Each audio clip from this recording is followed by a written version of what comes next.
I never worked for a day since I went freelancing doing what I love doing. Today, I'm so excited to have someone very special on the show. Not just because he's a celebrated name in the beauty industry, but because I've had the privilege of witnessing his journey firsthand. So nagkaroon ako ng isang gig na makeup. Wala akong makeup kahit isa. Bena, nabook ako sa wedding gig, so can I borrow your stuff? Since then, I've watched him rise to incredible heights, not just as an artist, but as an entrepreneur. In the fashion industry, medyo hindi kami nabibigyan ng spotlight in an international platform. It's just really having the courage to start. Kailangan simulan mo lang as if this is the last gig you have. That brings out the best in And you. what I admire most is that success hasn't changed him. In fact, it's deepened him. I'm not saying that I have everything, pero may kulay, may glitters. Lord, wag mong tanggalin yung burning passion ko sa ginagawa ko. So, what keeps you grounded? Oh, I don't want to get emotional, pero hi, I am Mau Pudena, and this is Entrepreneurship is Not for Everyone.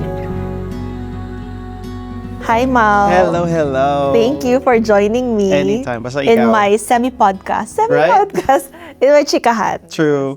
Okay, well, you are now a very well-known makeup artist. Inshallah. Yeah, congratulations. Thank you, thank you. Can you walk me through your journey, how you started from coming here, how you started with your interest in makeup?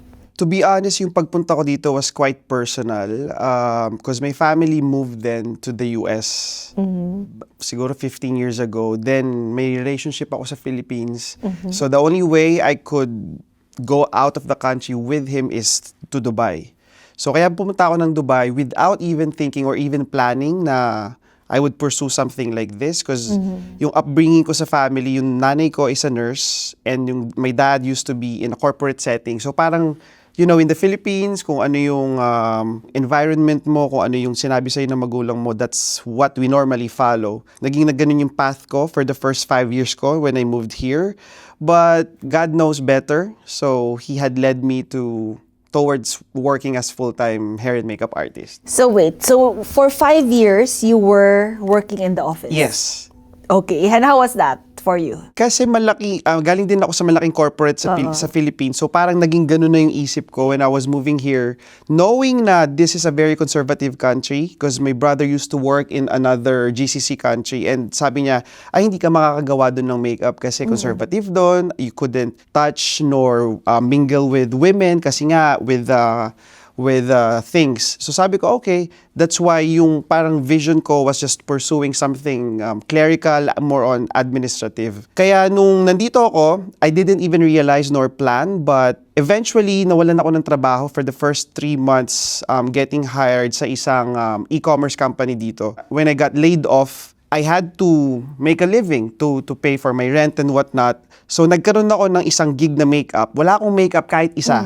So I had a friend who used to work at a makeup brand sa Philippines. Dala niya lahat ng makeup dito. Nakita ko kasi nagme-makeup siya. So hiniram ko sa kanya.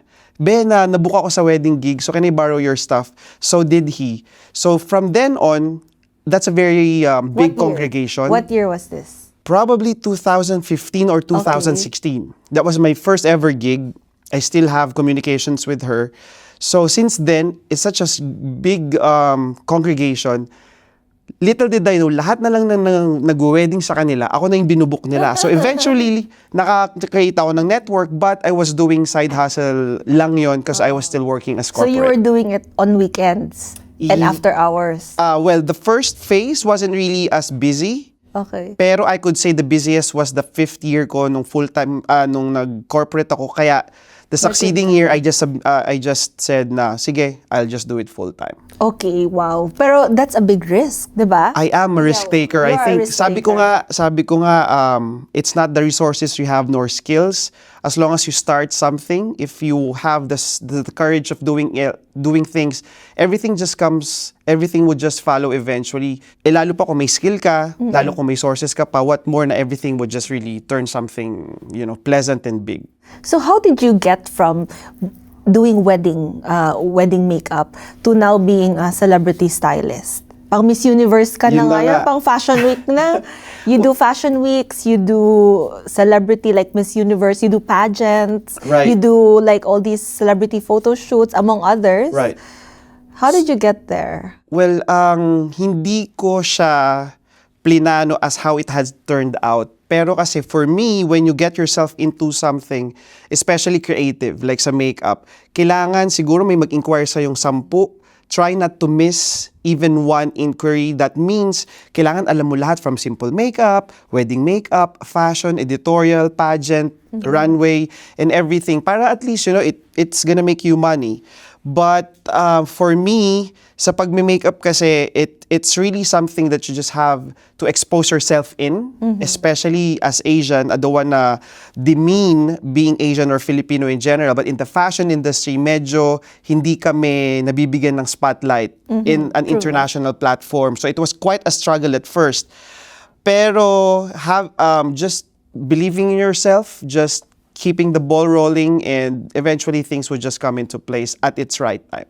But when you were in the Philippines, were you already doing makeup? Yes, I did, Yeah? but not as full-time. Kasi ang ganda ng work As ko a sa hobby? Philippines eh. Yes. Also as a hobby, Ang nami-makeupan ko lang noon yung mga ka-office mate ko, Yeah. mga katrabaho ko, mga nakakakilala. But it wasn't really as profession as how I do now. Kaya hindi din naging ganun yung vision ko in moving here. But, things would just really happen and come to place when it's really God's will. And yeah, I think I met you either late 2017 or early 2018, if I'm not 7 mistaken. years, 6 Yeah. years, yes. Back then, you were starting out. Yes. You were alone that time. Employed pa ako Yeah, noon. you were still Employed pa ako then? noon. Oo, so Ah. sana hindi mapanood ng manager ko, pero I skip work. Kasi mas gusto ko yun eh. Okay, And besides, sabi ko, it's building Yeah. network eventually, but I didn't really plan of getting network because I'm gonna move full-time. It just came naturally, and eventually, just piling up from one to another. All referrals, and I could vividly recall the first time I met you. Kasi yun nga, it was such a big deal to me, especially pag nagsisimula ka. So meeting people would really mean so much. That was my first shoot with Cheryl. That was actually meant, because I didn't have a LinkedIn headshot. I see. So I just wanted a LinkedIn headshot. And then, yeah, that was it. Ever since then, you've been doing my makeup. Kaya, and who would have known, ikaw yung tumulong ngayon sa akin for my license, and actually, eventually, I'm so proud. When you set up your license, parang feeling ko, ako din, parang successful ako. Actually, that's one of the reasons why I love doing what I'm doing. Right. When you see people grow, exactly. diba? Kaya Like nga, what you did. 7 years ago, it wasn't really even in the nick of my dreams it would happen, and I'm so grateful, especially for people like you. You inspire us, you encourage us, and with that, nagiging sa amin eh, it fuels us to dream more and to do something more.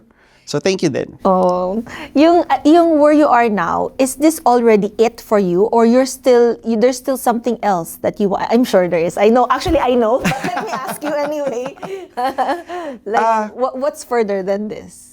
Well, sa pagiging makeup artist kasi, for me, seeing the things around our industry and in our business, there will be two things a makeup artist would land to eventually. Either you become a big brand of your own, be it a makeup brand, skincare, or any accessories for makeup, or you become an institution to teach or to share your knowledge.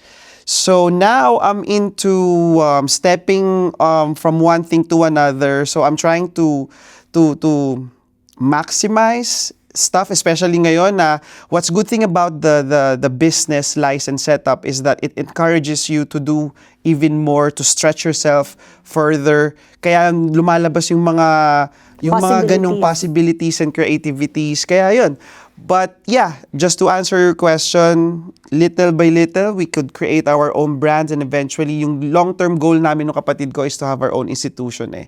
So it's teaching has really, probably kung hindi ako makeup artist, I might be an instructor or a teacher talaga. Makeup instructor. Yes. I mean, kung hindi lang ako na-lean towards makeup, probably I do something na ganon, teaching. Really? Yes. You have it in you talaga. I have it in me. Kagaya nung kay Grace. So sabi niya, she was part of declamation and orator. I could relate, kaya nod ako ng nod when I was watching the clip. So for me, ganun din. Ganon So pa I was trained to speak, I was trained to talk. So kaya naisip ko, why not pagsabayin ko yung dalawang gusto ko na makeup and teach, why not? So Yeah. Congratulations, by the way, Salamat, on your salamat. masterclass. Salamat You had two, po. no? Two Yeah, so far? yes, 2. Okay, and more to come. How often are you planning to have them? The only plan is at least once a month because Okay. due to the busy schedule then, but that's the target, at least once a month. Okay, and then your classes are maxed out at what? Anong maximum attendees mo? 10 lang ang gusto Hanggang 10 ko. lang gusto Yes, mo? kasi gusto ko intimate eh. Pero Gusto- parang ang dami nila. Yes, hindi lang ako makatanggi dun sa iba. We stretched up to 13. Yes. Some just went over to support as friends, Yeah. but siguro max ko talaga is 15, nothing more. Kasi gusto ko mas intimate, mas na-walk through ko sila Yeah. personally. Kasi iba yung may personal touch ka and that's more remarkable and mas memorable sa kanila. Okay, gusto ko mag-join eh. Mag-join din Kaya ako. nga, I can't wait to see you sa mga sessions. So yung turning point mo from being an employee to actually jumping on to entrepreneurship, or actually from being an employee you went into freelancing, Right. and then freelancing to being an entrepreneur, right? So ano yung turning point mo in each, the first one and the second one? To be honest, so yung turning point ko from doing administrative job to doing freelance was, kagaya ng sabi ko kanina, yung 5th year ko working dun sa... Yung demand din. Yung demand kasi this is how I always say it, literally I worked 360 days that year kasi nabubook na ako ng every weekend. Pwera pa yung mga midweek na uma-absent ako, na nalilate ako dahil sa mga clients ko. I could overhear during a project yung mga friends ko, yung mga kasama ko sa makeup na, ay bukas magpapahinga ako kasi pagod na pagod ako today. But I didn't have that option kasi I have another job to do na yung talagang for a month. So sabi ko, it's more than what I earned. It's really just about enjoying what I do. And that gave me and fueled me to have the courage of doing it full-time. So nung nag-full-time naman ako, here comes these people who had so much belief in me. Kagaya mo, isa ka dyan, kay sila si Miss Grace and many more to mention. They would see me, Mau, dapat hindi lang ganito. I couldn't understand it. I couldn't even digest it at first. Until such time na parang paulit-ulit. But it wasn't really something na nabobore ka. It's just that sabi, Mau, actually you could speak, Mau. I actually, ganito, ganyan. So sabi ko, might as well, why not put them together and with you guys as encouragement, inspiration, Mau, might as well, you told me na, Mau, i-license mo na yan. So nonetheless, ikaw yung nilapitan ko. And from there, hopefully we would grow together. And I also saw how you mentored, no? Like Lem. Yes. Now he's his Yes, own person, yes, no? that's right. It's very nice. Kagaya nung sabi mo kanina na you love seeing people grow from day one. Ganun din yung sa akin. I want to see them grow then. And I also don't want them to shadow because of me. I want them to grow because of them. Are there a lot of like aspiring makeup artists here? Actually, madami. Madami? Madami, kaya medyo hindi na ako ganun kalakas sa wedding sa Filipinos. Kasi ang dami ng mga talent. Ang dami talaga. And that's good. That's a good thing na the business is really thriving. Yes. Ang kagandahan nung sa akin is good thing nakapag-transition na ako from doing personal wedding, personal clients, to fashion and other things in the fashion industry. So I'm very grateful at the same time. Kaya ngayon, I'm trying to, maximize the options that are available doing things other than hair and makeup. How was your first, kasi ngayon, regular na sa'yo yung celebrity, no? What was your first celebrity makeup, gig? What was it and how was it? I think yung celebrity, how we see them, siguro yung nagka-Bollywood actress ako. Oo. Siyempre, sasabihan ko, dapat ganito, dapat ganyan. But with me, not trying to sound different or modest, kasi ako lagi, regardless who the client is, be it personal, be it mayaman, whoever, a celebrity, my way of treatment would not vary, would not differ, kasi I always want my best foot forward. Because it's gonna be a hit or a miss every time, regardless kung naging loyal client na siya and whatnot. Because options are always available. And most remarkable in our industry, in the creative industry, magkamali ka lang ng isa, burado na lahat ng mga ginawa mo Mga maganda. tama mo, Or no? probably applicable siya in any industry, but I could only speak for the industry I'm involved in. So, with that, I always have my best foot forward. And what's good thing about it, I was mentored by who introduced me to her. And eventually, 7-8 years fast forward, we've been still working up until this day. So Really? I'm so happy about it. Who is your mentor? You have a mentor pala. Well, mentorship in a way na they would just guide me how things were okay. working, Yeah. but really mentor, like One-to-one, no? Not wala, like wala that. talaga. So, yun nga. At now, it's like a normal thing for you. Actually nga, feeling ko abnormal yung regular people like us. Ano, come on, hindi. Mas regular yung sa'yo, celebrity. But the overall experience dealing with these type of high-profile individuals, not really celebrity per Yeah. se, no? Kasi they're celebrities in their own way. Kasi Right, magkakaiba, exactly, diba? exactly. How is it for you? Or normal na siya? There's no difference. Because like you said, you treat them all the same.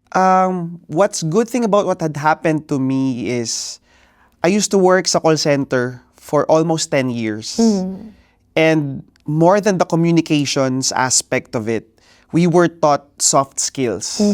So I think naging trainer din kasi ako dun sa call center. So kaya medyo meron na talaga akong big part in teaching, yung instructing, mentoring. Super gusto ko talaga yun. And people would even tell me, Mamo, dapat di mo tinuturo lahat kasi that's something you have to keep it yourself kasi pag nalaman na nila and whatnot. Pero hindi ako eh. I'm all out when it comes to teaching. And yung soft skill na naturo sa akin yung sa call center ko had taught me so much on how to handle stuff, on how to handle easy nor difficult situations. Kaya hindi na lang siya naging adjustment or hindi naging mahirap yung pakikipagtungo mo sa kanila. I'm not trying to filter what I say. It's sabi nga nila, lagi kang safe, lagi kang ganito. Sabi ko, that's what works in an industry that I work in. Kasi nga, sabi ko nga kanina, when you say or do something different, others may feel different about you. And may mga ganon. I mean, even political views and everything. So, careful ako sa ganyan. This is how much I love what I do. Not because I'm afraid of committing mistakes or anything sinful, but I'm just trying to guard whatever I have right now. But yeah, I caught what you said about you sharing everything, no? Because that is, even with me, it's very common when somebody would come to me and ask me, okay, how would I do this? True. Sasabihin ko na lahat. Correct. I'll share everything, Correct. right? Like, you don't need me anymore. True. To the point that you don't need me. And it's up to you now if you still want to use me or not. Correct. But I don't want to be selfish with the information or what I know. Kasi honestly, everything is out there anyway, True. right? And there's nothing. And for me, sharing is actually more fulfilling. True. Diba? I mean, it could be for makeup artists. It could be advice on setting up their company or scaling their company. It could be something like very administrative. Na sasabihin ko, okay, ito, step 1, step 2, go here, True. ganon. Pero I think in this day and age, it's important na yung mag-share. Correct. Share ng information. Sometimes even just kamustahin mo lang sila, isang maliit lang na good job that they've been wanting to hear from you means so much to them. And parang it's such a little thing or act or gesture na pwede mong mabago yung mood ng tao and it gives so much of them. So, kumaga parang it's a two-way relationship then. So, why guard yourself from doing or making others feel that way? Marami bang lumalapit sa'yo asking you for like advice on how to start? How Eto to... na nga, charot. Well, I'm so grateful having to experience like with you, especially with Miss Sherelle. Yeah. Sa dami nung mga nakaupo sa kanya na iba't ibang personalities and different people of different walks of life. Ito nga yung sinasabi ko, what's best about what I do is I get a part of each people I work with. Hindi siya, siguro, mukha siyang corny pakinggan, pero yun talaga yung gusto ko na I take a part of each person na nakaka-work ko kasi I get to talk to them, I get to hear insights from them, I get to learn from them, and that's the best thing about it. So kapag ako nakaka-meet ng iba't ibang tao and getting a part of them, at in a way na nagigauge ko what needs to be done the next time, not to commit the same mistakes over. So yun yung pinakamagandang nangyayari one of the things I love most in the industry I'm in. Do you feel any pressure to make things perfect all the time? Kasi it's very visual. What you do is very visual. Diba? Exactly. Very visual and for me as a Virgo, it works well, I think. Hindi ko pa nakikita. So, napaka-perfectionist mo naman. Hindi ka pwedeng mabutasan and whatnot. Until such time na in this industry, I'm far from being perfect. That's for sure. I'm far from being the best either. Pero being in this industry, I think it requires a sense of detail. Yes, Na to be eventually, detail-oriented. exactly, yung pagiging detail-oriented ko had helped me and had given me an advantage. Kasi minsan, okay na yung sa client. Magagalit si Limol sa akin minsan. Okay na nga sa client siya, ma'am. Sabi ko, hindi. Visually, magtingin mo sa camera. Sorry for saying word Limol, pero hindi ibig sabihin okay sa client is okay sa atin. Yes, it's okay. Pero I have set probably a standard in a way na kaya minamahal tayo ng kliyente kasi minsan hindi na nila nakikita tapos nakikita natin. So, but I'm far from being perfect, but if there's any way that we could make things work, Yes. why not? Especially sa industry namin. Actually, I am a testament to that. I don't know if you remember, you told me before na, your skin is acidic. So, dapat yung foundation sa'yo laging A bit lighter. lighter. Because by the time it settles, it Correct. becomes dark, right? Correct. So, I always took that with me. Wherever I go, sinasabi ko, like, Thank if you, you're not appreciate it. if you're not the makeup artist, and I need a lighter shade because I'm acidic. So, sila parang, she knows what she's talking about. True. Hindi naman ako marunong. I don't know how to put on makeup. And so sabi ko, and no one ever told me that. Like over how many years? Kasi I met you, na ako, late 30s, no? Ang daming nagme-makeup sa akin. No one ever told me that, you're acidic. No one noticed that about me, but you did. So sabi ko, ay nako, ang galing talaga nitong si Mau. Diba? Iba? Naging ko na yon. Naging first set of questions ko na whenever I start makeup. Yeah. Skin type mo, oily ka ba, dry? Nag-oxidize ba yung makeup? Nagbabago ba yung kulay? You have allergies? Kasi especially may mga clients na may hypersensitivity. Even with brands na ginagamit ko na I know organic, may mga client pa din na, kaya minsan, kailangan advance ka din mag-isip. Kailangan you're a step ahead of what's in now para at least may mga mamimit kang client, you're prepped and equipped to speak with them or kung ano man yung kailangan nila. In this industry, the beauty industry, no, the barrier of entry is not that difficult, right? So there's going to be a lot of competition. For sure. So what do you believe you've done differently aside from, always striving for perfection and what you said earlier, na building relationships, and what do you think you've done different for you to get to where you are now, building a name, building a brand, having all these clients, being in demand, o diba? I think siguro wala namang secret about sa pagiging, kagaya ng sinabi mo, just thrive and everything. Pero I think not looking elsewhere is what I do. I only focus on myself. I don't compare my work. I don't compare myself to others. I just compare myself to my yesterday self. And that's how I better myself and moving forward from there. Kasi minsan, pag tumingin ka sa kabila, ba't siya meron? Tapos ako wala. It's gonna be frustrating and it's gonna be aggravating at sense, kailangan meron din ako nito. Kailangan meron din ako. But hindi eh. I've always been looking at myself and kung ano yung meron ako kahapon, I have to better it the next day. Correct. So kung ano yung, and that's been my secret recipe, I think. Not because I don't compare or I don't really compete with anybody. I compete with myself. After all, at the end of the day, you don't please them. You please clients. So, having a well communication sa client, I think, alamin mo kung ano yung personality nila, may allergy ba sila, stuff like that. They would appreciate it. You asking it na, minsan hindi, buti ka pa, may alcohol ka, buti ka pa, may mga ganito. But for me, it's non-negotiable na kailangan meron ka ng mga ganyan. So for me, I check what's online. I check the innovations online because whatever you see here may not be applicable when you fly elsewhere. May client na lumipad galing sa ganitong bansa, iba yung ginagamit nila. So keeping up, Yes. not just keeping up with the trends, but keeping up with the personalities din ng nakakasama mo. Because at the end of the day, yung relational So do you follow aspect, all your clients I do. sa social media? I do for sure. And I speak with them in a manner na kayo yung client, kayo yung masusunod. But if I find something na medyo hindi pleasing dun sa purpose ng makeup natin, let's meet halfway. Because at the end of the day, it's not me pleasing my eyes, you look good on camera, but you feeling good about how you look. Ang dami kong napulot doon. Pero you're right. To summarize, no? True. Yeah, starting Dami ko ata with... nasabi. It's always good to strive for perfection, even though Yeah. there's nothing perfect. For sure. But at least We no, try, we oo, try. you've given your best. True. And also to always just you don't compete with others, just compete with yourself. Exactly. Compete with who you were yesterday. Correct. Actually, for me, I have to remind myself of that kasi sometimes nga you cannot stop yourself from doing that from comparing. True. But you have to consciously remind yourself that look, this is my journey. Those are their Correct. journey, Correct. right? I love the word conscious. Kasi minsan nawawala yung conscious intention eh. Yes. So, I mean, I used to read lalo nung hindi pa ako nagmamaneho, but now nag-audiobooks ako and I love reading, I love listening to audiobooks.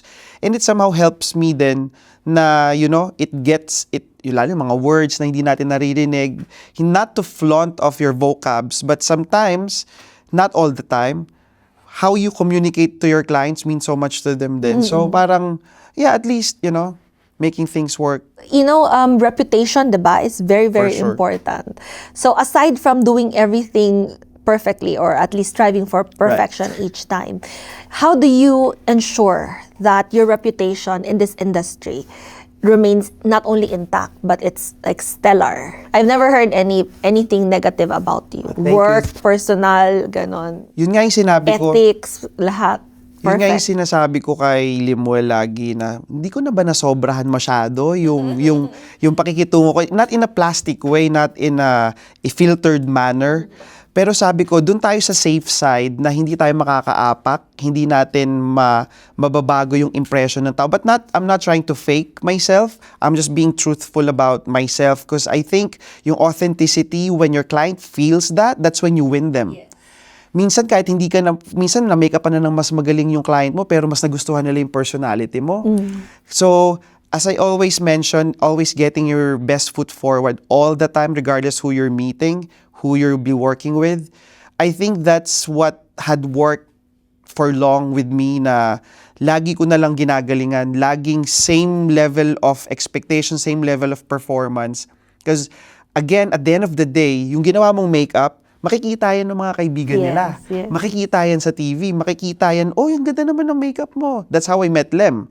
Si Lem, nakita niya lang yung makeup ko nung bride sa kwarto nung kasama niya. May pinapick up sa kanya. Ang ganda naman ng makeup mo dito. So, I was introduced and just, that's how it happened. So, it's gonna be a walking marketing then. Lagi I take the most of anything I do. So, for example, wag mo na lang gawin pag hindi mo gagalingan. True. Tapos pag kinuha mo, wag kang magreklamo. Kasi it encompasses lahat ng aspects pag minake-up mo. So, hindi ako mareklamo. And at the same time, kung tinanggap ko yung trabaho, I'll pour my heart to it.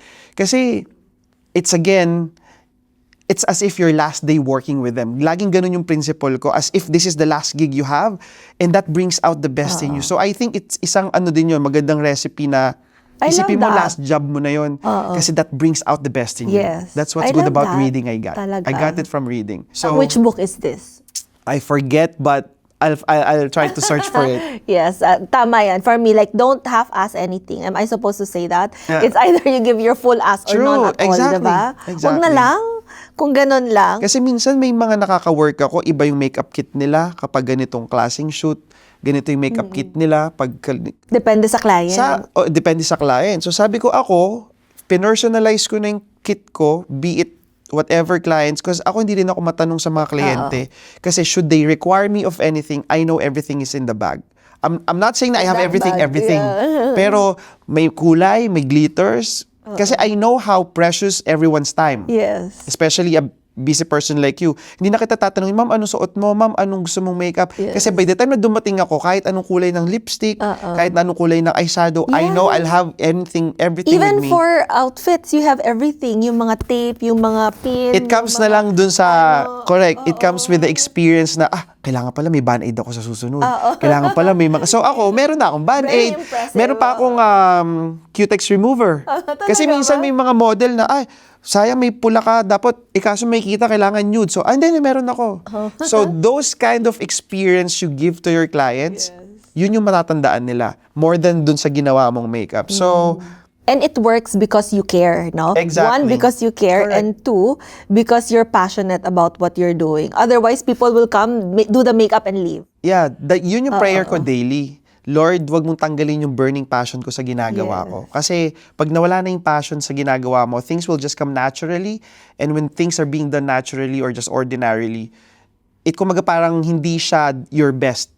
But when you thrive for your passion, then it's gonna bring out the best, not just in you, pero dun sa output nung gagawin mo. It also comes with loving what you're doing. Exactly. No? Kaya ako super love ko talaga. Kaya sabi ko, kaya sa mga nakakasama ko, even the way they dress, even the way they speak, hindi ko naman, oy, bawal yan. Walang ganon. Kumaga parang ako as mentorship, kasi kagaya, I got this from Miss Guay. Sabi niya, the moment you stepped out of your house, you are being judged by how you look, by how you talk, by how you present yourself in general. Nagpay-attention ka talaga. Oo. So ako, naisip ko yun. Dati naka-boxer shorts lang ako, nakasando, mag-grocery. Sasabihin nila, may nakasama ako na, sa tingin mo, babayaran ka ng hinihingi mo pag ganyan. So since then, kaya sabi mo kanina, lagi ako naka-jacket. Kasi you'll never know na may mga next gigs na, hindi ako pwede kasi wrong outfit, stuff like that. So, ako, sinisigurado ko lang na lagi akong business forward. Yes. Para at least nothing like gets lost when there could be an opportunity.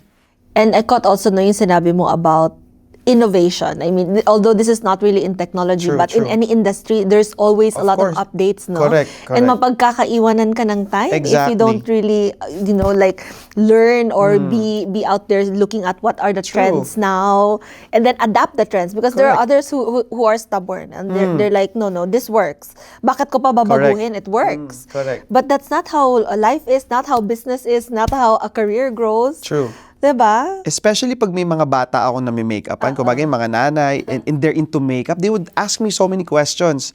So if you come unprepared, ano yung sinabi niya? So ako naman minsan, it happened really. I've seen this product, lalala. So pag hindi ka updated sa mga trends, lalo ngayon na lahat is on social media, mapapahiya ka in a way, and that loses trust and confidence sa kliyente. Not that I know everything, pero I'll meet halfway na, yeah, I see that. Oh, wow, ang ganda. So you would acknowledge, and at the same time, next time kailangan mag-review na ako. You know what I mean? So at least from there, you grow yourself. Kasi you can never know everything. Yes. You can never be the best there is. Because the moment you claim you're the best, that's the time you lose your shine eh.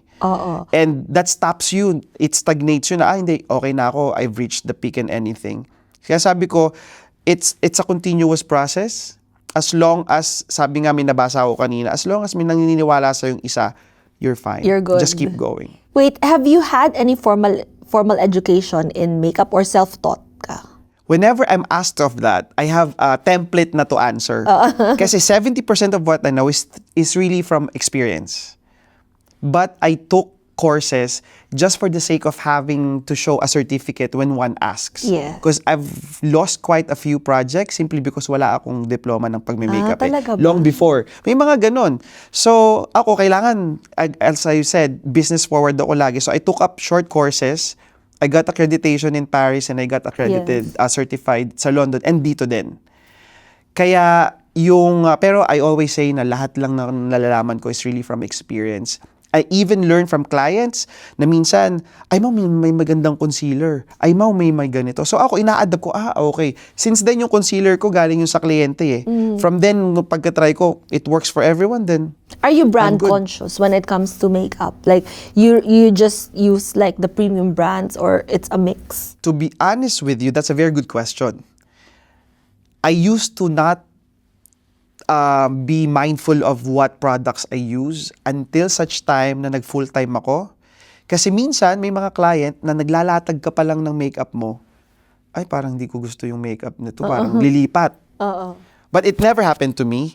Thank God. So ako, as I always say, business forward, having to work in a city like Dubai, mas nawiwin mo yung confidence and trust ng clients when you put down like products that they know. Quality product. Luxury brands. Yeah. But it doesn't mean yung mga drugstore makeup don't perform as good.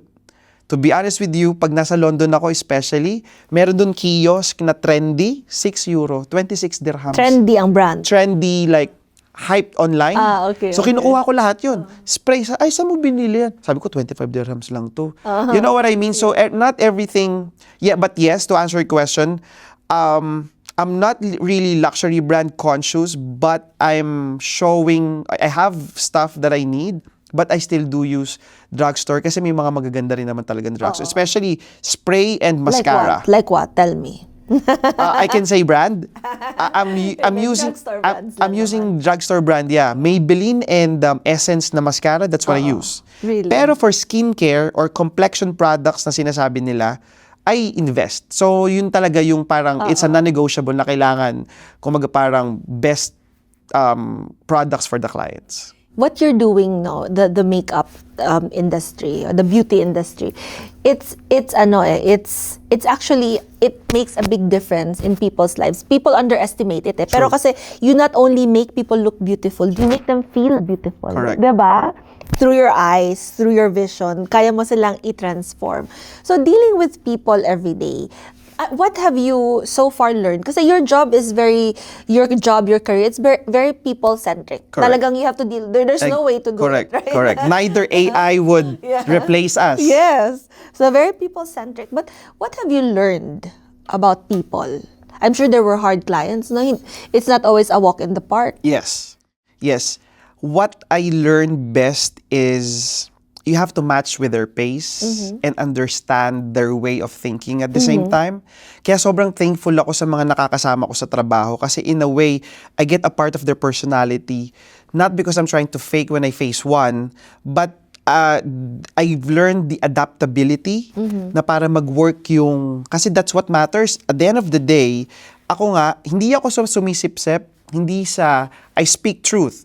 Pero I would make you feel good today because that's gonna be our mood for the rest of the day. So kapag ikaw, bad shot ka na sa nangyari sa'yo, bakit pa kita ba-budgetin sa makeup? And eventually, the day would be a bad shot. So ako, I would feel good. Oy, you look nice. Hindi naman sa, you know what I mean, na hindi ka naman na nagbobola or what. But having to make them feel good empowers them towards the end of the day. And that helps everyone else in the Around production them. na mas Yeah. magiging madali yung trabaho, walang nagiging problema. And I think that's the versatility na kailangan alam mo rin kung paano makisama from one personality to another. And I think yun yung malaki na itulong sa akin ng call center for 10 years kasi just over audio, you learn to adapt to their personality, the way yung tone pa lang nila, enunciation nila ng words, choice of words, yung pitch and yung whatnot. Dun pa lang, kaya malaking tulong yung call center kasi yun na nga, people-centric yung trabaho natin and ito na, mas personal. Kaya may visual na nakasama, na may presentation ka ng kasama, even the way I smell matters to me. Kaya gusto ko pagpasok ko sa magsispray pa ako ng pabango kasi it's an impression. Yes. It's an experience you give to them. So ako, even yung upuan ko, i-sprayan ko ng alcohol or pabango para at the moment na pag-upo ng kliyente, it's an experience they might not be verbatim about it, but it's an experience you give them and probably, hopefully, and they would share them din dun sa iba. I love that. Alam mo, totoo yan. We underestimate that. Sa E-Zone, no, in my business. Ang bango ng opisina mo. Ay, hindi naman. Hindi yung and it's in our website. I call it the E-Zone experience. Right. Because for every client, I want them to have an experience. True. I don't want them to just get a service and that's it. I want an experience that they will remember and they will tell their friends about. And this is how you grew, right? True. Through referrals. And through that, it will eventually become a long-term relationship. And that's what we want with the business na hindi lang yung ngayon lang, then the next thing you know, mawala na kasi it's the full circle. It's the experience na hindi nila makakalimutan. And even sometimes there are better options outside, but because of the experience you have given them, they will just stay with you and they become loyal. And like what you said, it's putting yourself in their position. Like, what would they want? Yes. Like, what would they anticipating their needs, Right. anticipating their wants, True. right? Anticipating what they would say if you do this or you don't do Exactly. this, for you to be able to give them the best experience. Actually, that's really important. And I think in the service industry, and somewhat beauty is also a Right. service, right? Yeah. It is very important, and it's most often overlooked. But yeah. I love it. And I'm your client, and True. I've been your client for 6 years. And so who would I have have realized we would have this talk and yun, diba? 7 years sa 8 years ago, ano pa lang ako, hello po, diba? I mean, things would just evolve into really something. And just to add dun sa sinabi mo kanina with the experience, apart from the long-term relationship that it would eventually evolve to, it's really yung magiging matatandaan ka nila. Kasi yun eh. Leaving a mark. With so many options out there, ako, masakit man tanggapin, pero alam ko na nakakalimutan kami, na nakakalimutan ako. And it doesn't matter that I don't care, but it is what it is. After all, nung una, nasasaktan ako noon. May mag-i-inquire sa akin, tapos makikita ko, iba yung nag-makeup. So it sometimes questions you, what did I do wrong? But in a sense of knowing your value, not because you're better than anybody, but because you know your value and what you could offer to the table, things will just become, okay, tatanggapin mo na lang na Tanggapin mo lang, baka na ganun naman na lang. nandun na lang sa harap nila yon, Yun or nga. may group booking, So, diba? kaya May ako, I would ganun. evolve into something else na, okay, pag walang makeup, at least meron akong pwedeng mag-masterclass. Yes, At least yes. pwede ako magbenta nito. So, dun nag-evolve yung vision natin na hopefully things will just come into the right place. Sabi nga nila, no, people can forget what you did or what you said, but they'll never forget how you made them feel. Exactly. Diba? So it's about the I love it. experience. I love it. I love it. Nabasa ko rin yun. True, Hindi ko true. maalala kung saan. Anyway, so you know what you're doing right now, your job, your business, your career, it's your passion, right? And this is actually very ideal. Not only is it ideal, this is what a lot of people dream of, and you're living it every day. Diba? How many people I'm can humbled. say that they're doing what they're passionate about? Correct. Diba? And not only doing it, but actually succeeding at it. Doing it is one thing. Succeeding at it is another Inshallah. thing. But what can you advise, like those who are, and not just makeup artists, Right. but those who have passion, but they're hesitant to get into it or take the risk?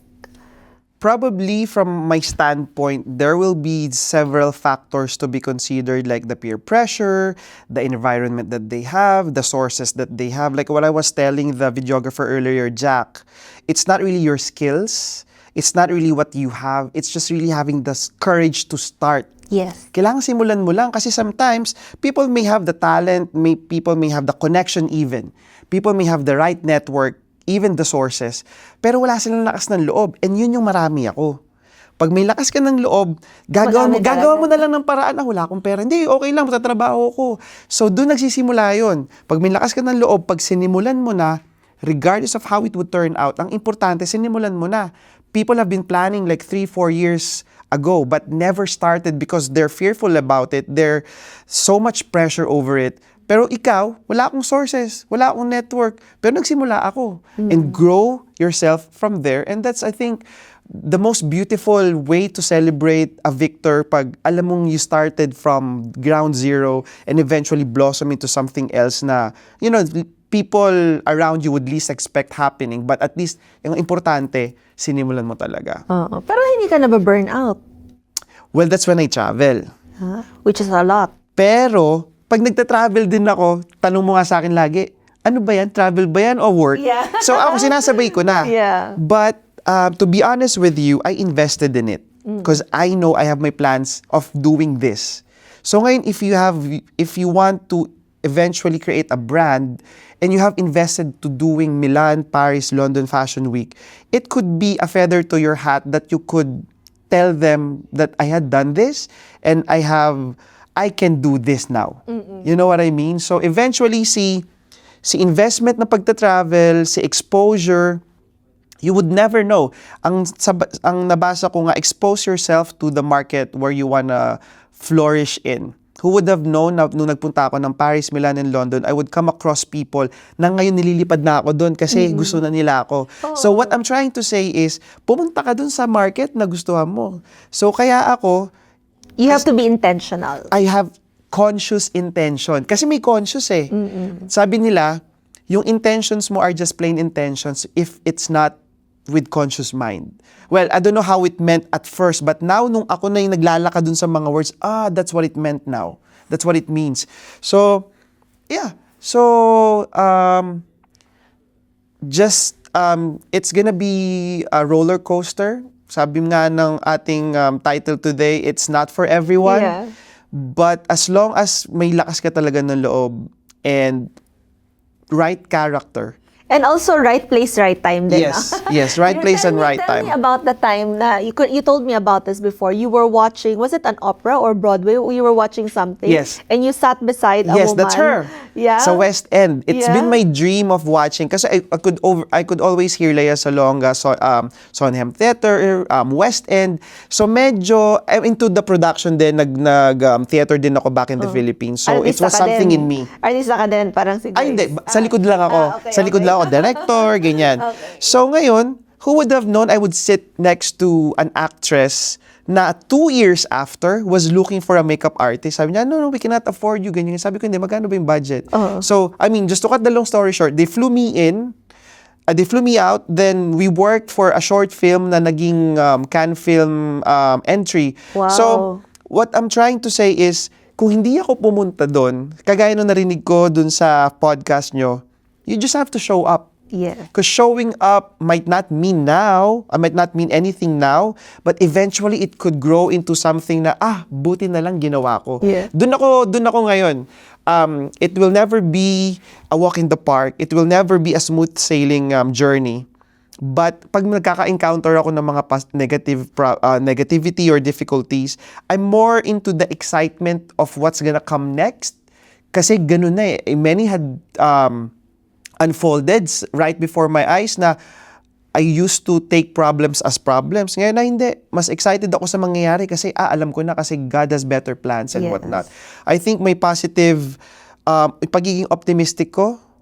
Minsan nga iniisip ng tao na wala akong problema, na wala kang pinagdadaanan, but it's just really choosing to be positive in becoming resilient. Yes. And it's not just about showing up. It's actually showing up with positivity. Exactly. Diba? And it may not be what is really going on in the background, right.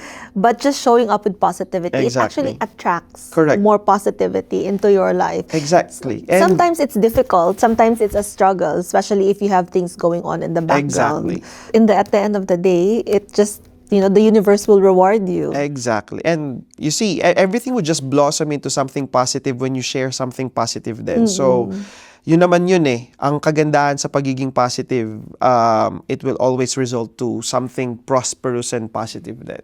You mentioned earlier that when you started out, there were different, the projects would come and they would be from bridal makeup to runway to photo shoot to corporate shoots Right. where I met you, and you'd say yes to everything, Yes. right? But now at this point in your career, at this point in your business, do you still say yes to everything as when you're available? Or do you say no na? If you don't like the client, Well, you say no. depende. Actually, depende.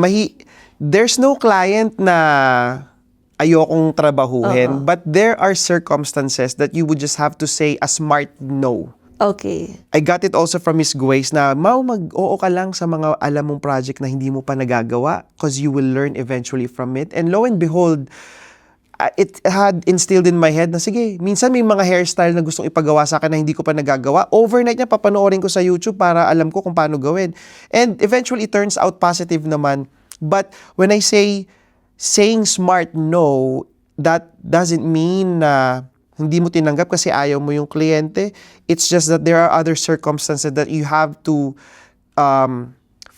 be reminded of what your principles are. Yes. What you believe in, what your standards are. Kasi minsan, hindi naman magiging perfect smooth sailing lagi yung conversation mo with the client, especially when it comes to the pricing and, but there are times na talagang you just have to really say no, even available ka. But parang siguro, in 10 siguro, baka isang beses lang ako nag-no na ayoko na pwede ako. Pero more often than not, as long as it's at par with my schedule, number 1, and number 2, with yung gusto kong branding na meron tayo, because now we have to be more extra careful, then medyo mas nakakapag-no na ako ngayon. That's just to put it in a Yes. shorter phrase. You know, with what you do, it's a skill, eh? No, it's a balance of art and Yes. you know and skill, basically art, reputation, skill. So how do you handle it when clients haggle? Because you mentioned earlier with in terms of price, how do you handle the haggling part? Because you can't. We're Filipinos, right? And it comes natural to us, Right. whether or not we mean it. Of course. So how do you handle that? Do you find it insulting? Not really. Not Okay. really, because hindi mo rin naman mafi-filter kung sino yung mag-i-inquire sa'yo. So, I'm more with the positivity that I imbibe. Sometimes even people would tell me, "Ma'am, hindi ka ba na-offend sa sinabi niya?" Ano ba sinabi niya? Ano, offensive ba yun? Kasi sa akin, it was nothing. But when it comes to that, here's how I say my pricing. My rate starts from, I'm safe. Sabi ko nga sa kanila, dapat tama lang yung tanong nyo sa akin. Kasi pag tinanong nyo kung magkano yung rate, I'll answer you how much my rate is. But if you'll tell me, Mau, ito lang yung budget, is it okay with you? Then I'll be fine with you.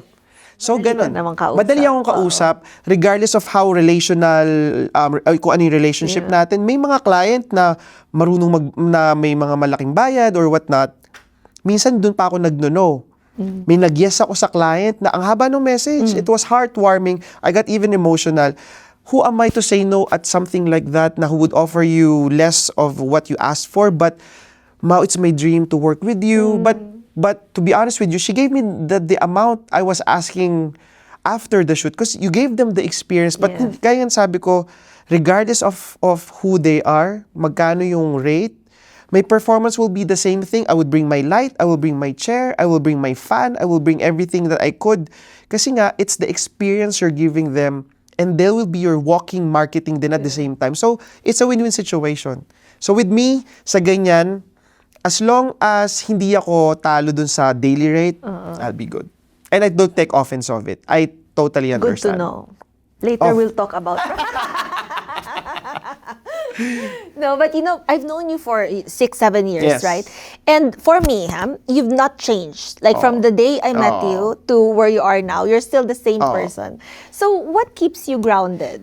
Oh, I don't want to get emotional, pero it's, I think, just looking at yourself talaga.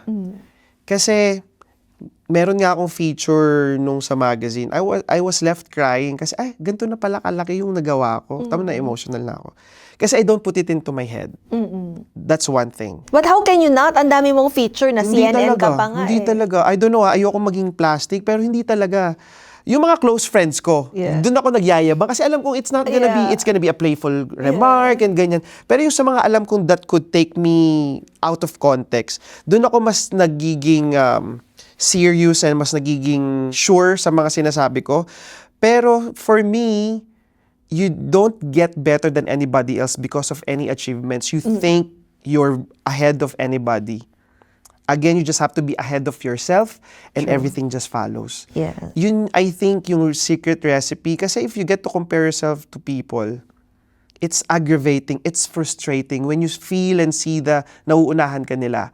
Pero pag ikaw inuunahan mo lang yung sarili mo without looking elsewhere, you'll just move forward eh. True. Smoothly, peacefully, and without even thinking of, am I even doing it right? Kasi ikaw lang naman ang nagpe-pressure sa sarili mo kasi you just are looking at yourself, not in a selfish context, but that's what has been working for me, and that's what I'll be doing, I think, for the rest. Kasi having to know na mataas yung standard ko, you know, and it works well for me. Yeah. Kasi pag may comparison na, doon na nagkakaroon, may kulang ako. Mas malamang siya. So, nagkakaroon ng differentiation, mas nagkakaroon, kailangan mag-step up ako. Pero nung nakita mo sila, nakita mo yung sarili mo, I have to step up. I have to step up the next. Wala pa ako nito. Step up ako. So, yun. You mentioned din earlier also starting from the bottom, no? And it helps Yep. to keep you grounded Right. and it to keep you humble, to remain humble, knowing that you started from the ground and you can go back to that. True. Right? Malaking bagay din na may fellowship ka sa church. Yes. So, yung guidance ng fellowship, malaking bagay talaga yun. And also the support that they give you. And yung moral na matututunan mo doon. Sabi nga nung kaibigan ko na binisita ako dito, sabi niya, ano nangyari sa'yo? Ba't nag-iba ka na? Sabi ko, anong pag-iba? Hindi ka ganyan, B. Magaslaw ako, maingay ako. Sabi ko, better way. Sabi niya, oo, maayos ka na, ganyan, Very ganyan. refined ka. Yun. So, parang sabi ko, okay, at I least, cannot imagine you. well, that wag mo way. lang ako painumin. Well, yeah, so yun. So yeah, I think it would just come naturally kung if you would just surround yourself with people na humble din. Is there any advice that you wish somebody would have told you when you were starting out? Well, good thing may nagsabi na sa akin. May nagsabi. May nagsabi sa akin. Okay. She's so sisterly to me back in the Philippines. Sabi niya sa akin, never hold your guard down. Okay. Because people would criticize, would scrutinize you, people would tell ill things about you. But when you put your guard up, then you will be fine. Kaya ako, hindi naman ako walled sa mga taong nakakasalamuha ko. It's just that, siguro kaya ganun ka controlled probably. Not really controlled in a way na I'm not showing off the authentic self. Pero mas alam ko lang yung ginaguard ko na this is a long-term industry I wanna get myself involved in and I have to take care of it. So yun lang yun. Pero kung, well, kasi nagbabasa ako eh. So in reading, you learn so much from it without people, siguro yung masasabi ko yung na-advise sa akin ng mga writer. Kaya eventually yung mga nakukuha ko sa kanilang elements and learnings, I get to practice it day by day na, I can never have a perfect life, that's for sure, pero in a way, they would guide you na how to take things slowly but surely.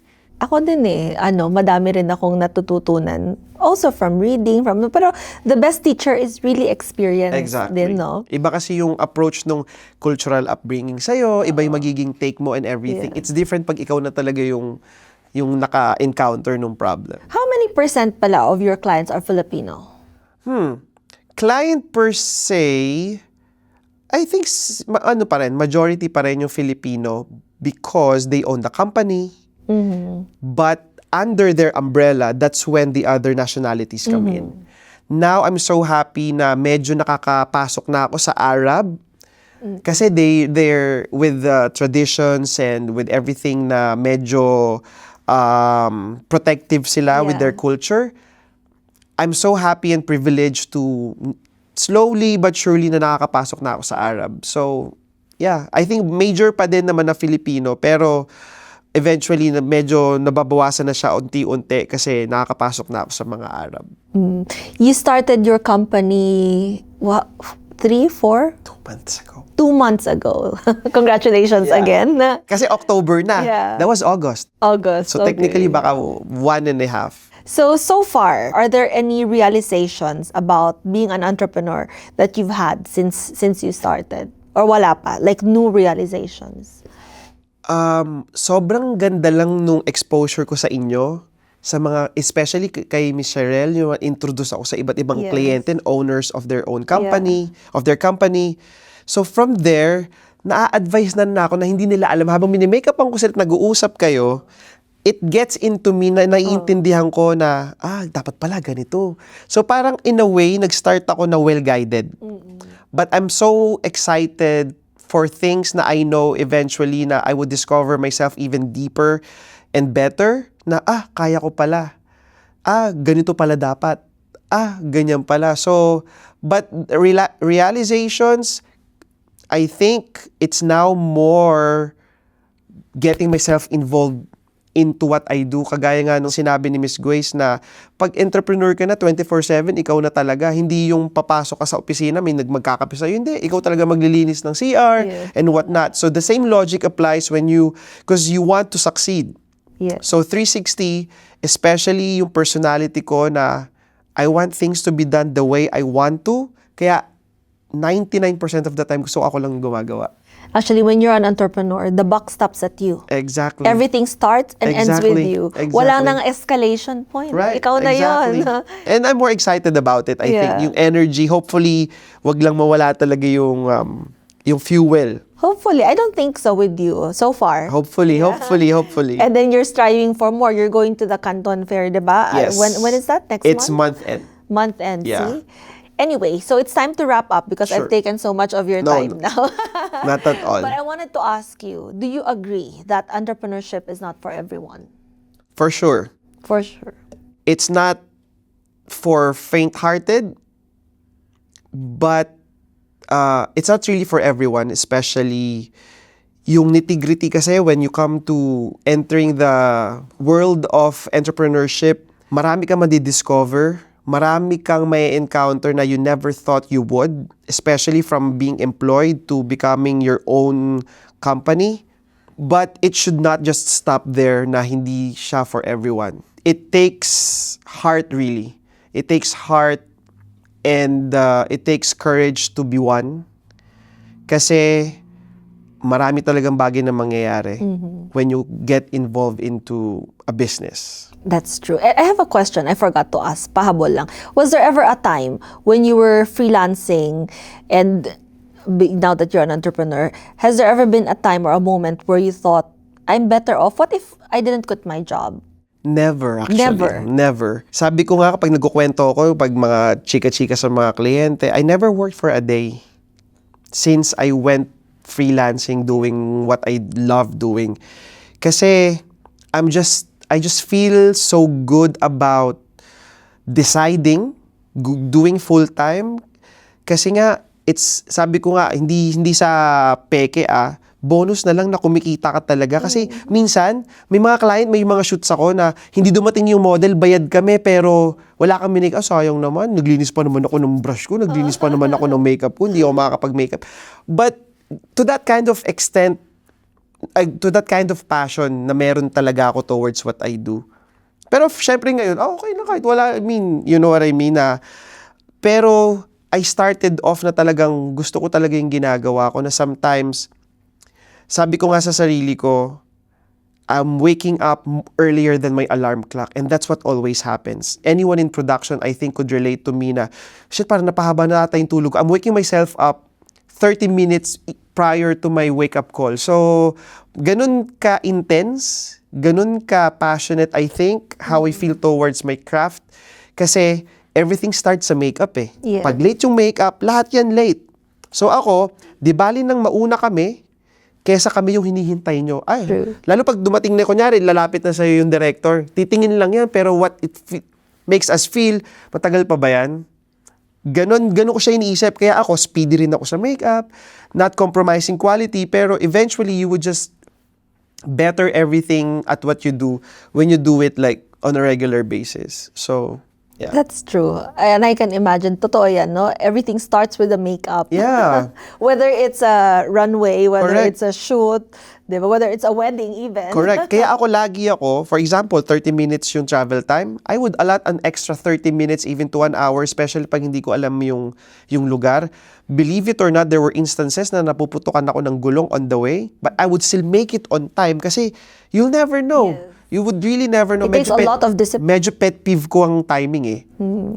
Kailangan nasa on time ako, especially sa makeup. Di bali lang hintayin ko yung kliyente, wala akong problema mag-wait ng client. Ang ayoko lang is ako yung hinihintay. Okay. That's why you're successful. Hopefully.